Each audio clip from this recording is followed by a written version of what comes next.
მოგესალმებით მეგობრებო, ქალაქ სტრასბურგიდან.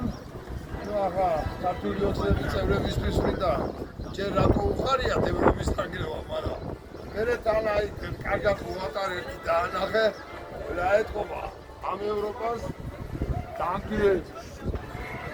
რო ეგენი ინგრევიან რას ვათხოვთ? ახლა მინდა მთავარ თემაზე გადავიდე.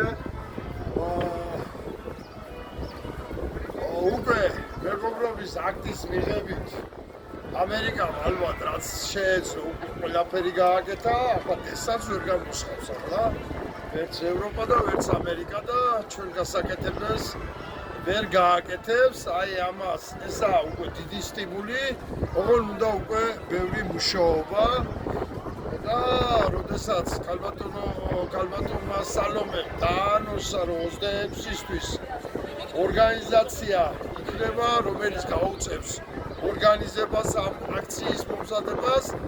მე მინდა ერთი აქცენტი გავაკეთო, რომ აუცილებელია. ახლა მეტი რა უნდა მოხდეს ჩვენ ქვეყანაზე, რომ ჩავიდეთ და ადამიანებს ვესაუბროთ, ჩავიდეთ და ვესაუბროთ. ძალიან ბევრია ისეთი, რომელიც გულგატეხილია, რომ ვერ ატყობს სიკეთეს ახალის მოსვლით. ესენი კი არ მოწონს, კი არ უნდათ.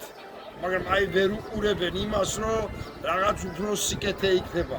ამიტომ მე მგონია უკვე საჭიროა დროარი და ჩემი ამოცანაც ესაა, გუშინ ლილეში ვიყავი, დღეს სტრასბურგში ვარ, ხვალზე სხვაგან ვიქნები, სხვა ქალაქებში ვიქნები და მინდა რომ მთელი ევროპა შემოვიარო და დავარწმუნო ყველა ემიგრანტი.